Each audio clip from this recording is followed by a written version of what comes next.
Hi, I'm Julia. Today is my first day at a new job. I'm moving in 2 weeks and I'm getting sick. Let's do a video! Since I talk about Discworld in nearly every video I do, I thought, let's just do an entire Discworld video. So, I'm going to recommend all of the Discworld read-alikes that I have found along my reading journey. I first discovered this 41 book series in high school, and ever since then I've been looking for books that are similar to Terry Pratchett's style, because there's only so many times you can read each book before you start looking for something new. And fanfiction is awesome, of course. I will link down below to the Archive of Our Own page for the Discworld fanfiction. There's many fics on there, some of them are mine, but I'm not going to tell you which ones they are. Now, for a book to qualify for a Pratchett style for me, they can't just be comedic fantasy or comedic sci-fi. They have to be comedic fantasy with heart, and they also have to have some kind of, I think, rage at the heart of them, because that's what Terry Pratchett had, was a lot of rage at injustice.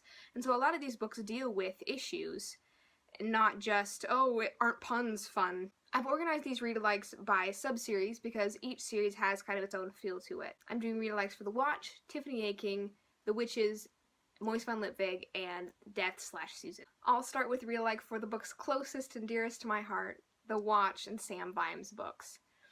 I can't put into words how much these books mean to me. The first book I read from Discworld was Guards, and ever since then Sam Vimes has sort of imprinted onto my heart. I don't relate to him all that much. I just think he's great. Name me one character that has better character development than Sam Vimes. Zuko. Anyway, each book in the series can be described as Vimes unlearns his prejudice about blank, because that's what these books are. It's just a white man unlearning prejudice. I love him. So my first read-alike for these books is the Peter Grant / Rivers of London series by Ben Aaronovitch. Ben started as a writer for Doctor Who, which is how I knew him. He wrote a really good episode called something of the Daleks, Resurrection. Revenge? No. I'll put it here when I find it on Google. Sorry, Ben. So anyway, the Rivers of London series is about a black multiracial police officer named Peter Grant. In the first book, he learns that magic is real and he's apprenticed to London's only wizard cop. There's many Harry Potter jokes. It's great. Very, not pop culture heavy, but just very savvy and with the times. Also, it's very with the times in terms of diversity, and Peter as a black man is written really well by Ben Aaronovitch, who is a white man. I mean, in my personal white opinion. Like the Vimes books, Peter must deal with both the magical and mundane aspects of police work. Aaronovitch has really done his homework and goes into the nitty-gritty of police paperwork and procedures. It's hot fuzz with magic. It's great. Next is another series, the Nursery crime series by Jasper Fforde. Jasper, what happened to you? Welcome back. So Jasper Fforde is a British Welsh author who went on a hiatus a few years ago, so this series and the Shades of Grey series are unfinished, unfortunately. I've been waiting for the finale for this trilogy for like 8 years now. The Nursery crime books are about a police department in Reading, England. It's spelled reading, haha. In this world, and in this town, all the nursery rhyme characters live alongside regular humans. In this book, they're trying to solve Humpty Dumpty's murder, and in this book, they get into, like, bear politics. They're great.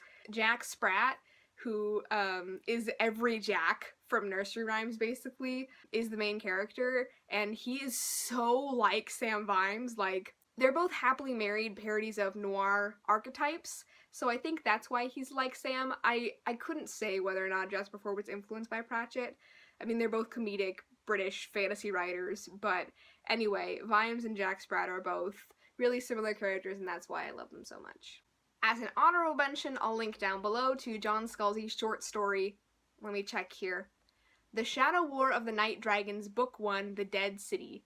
It's a parody of fantasy tropes, and it's basically guards. Moving on to my second favorite character of all time. Tiffany Aching. I'm doing different sections for her and the witches because their books have distinctive feels to them. The Tiffany Aching books are about a witch dealing with powers larger than her and being capable and responsible. The first book I've got is Uprooted by Naomi Novik.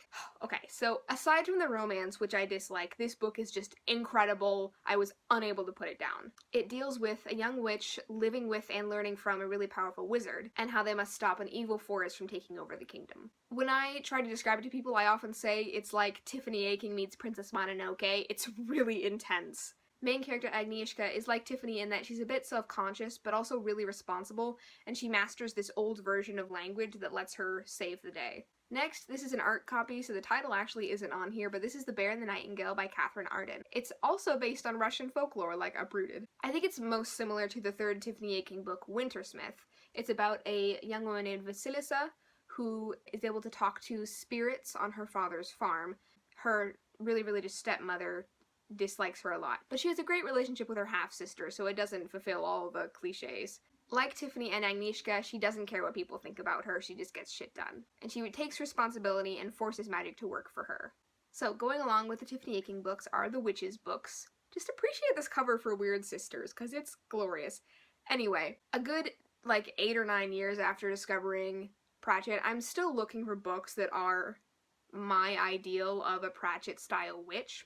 The closest I've come is, this is just an excuse to show this off, I just got this, the Earthsea books by Ursula K Le Guin. I've also talked about these a lot, and I went into at length in my Tahanu video about how I think Tahanu and the Witches books are in conversation with each other. I would recommend the second trilogy in this series more than the first. In one of these afterwards, Le Guin was saying that she would like the Earthsea books to be considered 2 trilogies, and she is, I think, prouder of the second trilogy because it took her a 17-year gap to figure out feminism. My ideal of a Pratchett witch is a really responsible person who has a lot of sense and who doesn't use their magic very often but acts as an herbalist, judge, midwife, just a responsible person for the people in their area. The witches and wizards in the Earthsea books, I keep holding it up because it's gorgeous. The witches and wizards in this series are a lot like that because they don't use magic all that often, and they stay in one area and are kind of like that area's magic user. In both the witch books and the second Earthsea trilogy, women and women's magic is explored a lot. I would say that they don't explore gender roles all that much. Not until the last Tiffany Aching book, I would say, but they really go into what sets women's magic apart. And I think that can be just as valuable as saying that, oh, men and women aren't different, because socially, we are socialized to have gender. They're both really great explorations of womanhood.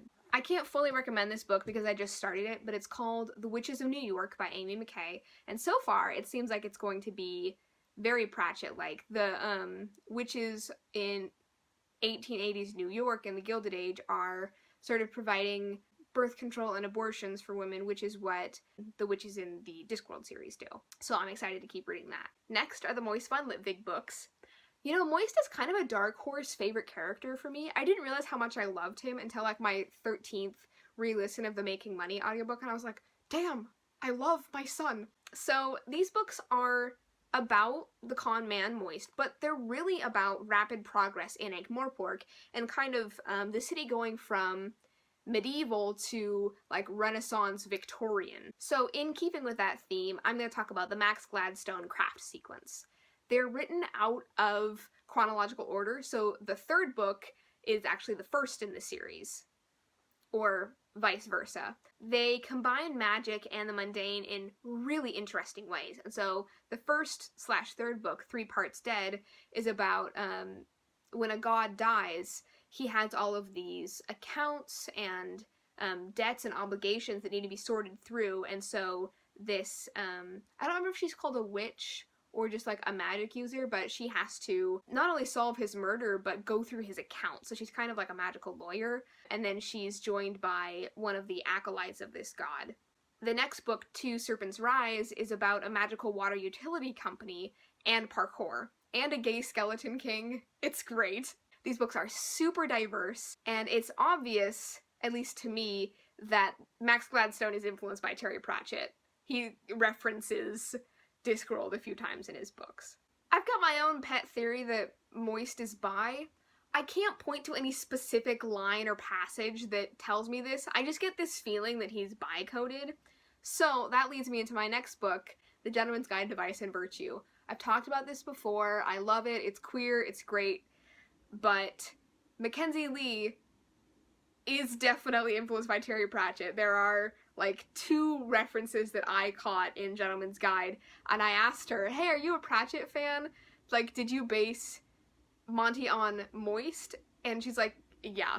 I'll link that down below to the Goodreads question. So Monty is a disaster bi who is hopelessly in love with his best friend Percy. Percy is biracial, and this leads to some problems in the 1700s Europe that they are traveling through. So Monty, Percy, and Monty's sister Felicity are going on one last hurrah around Europe before they're all shipped off to various schools. Thanks mostly to Monty's tendency to cause trouble, they stumble across a continent-wide alchemical plot, and it's swashbuckling and adventuresome and just great. I think that Monty's narrative voice is really similar to Moist's, and that's why I'm recommending it. And finally, the Death/Susan books. I'll admit that I don't really like Susan all that much as a main character. She's just really dismissive to me, but I can respect her. So I had a bit of trouble finding a read-alike for Susan, but I finally decided on another of my favorite books, Sabriel by Garth Nix. An important man whose job is related to death goes missing, and his heir, who was raised in the mundane world, has to take over his job. Sabriel or soul music? Both! In Sabriel, Sabriel's father is the Abhorsen, this kingdom's good necromancer. When he goes missing, it's up to her to become the Abhorsen and fight the dead. Both Susan and Sabriel are really kick-ass, competent women who get shit done. Hopefully Susan will never have to take over Death's job like Sabriel becomes the Abhorsen, but, you know, there's fan fiction about it, I'm sure. Alright, there you have it. Those are all of my Terry Pratchett read-alikes. I've tried to stick as close to the voice and themes of Terry Pratchett in these books as I can. I hope you agree with me that these are good Pratchett recommendations if you've read these books. Let me know in the comments if you have any further Pratchettian recommendations. I'll see you next Saturday!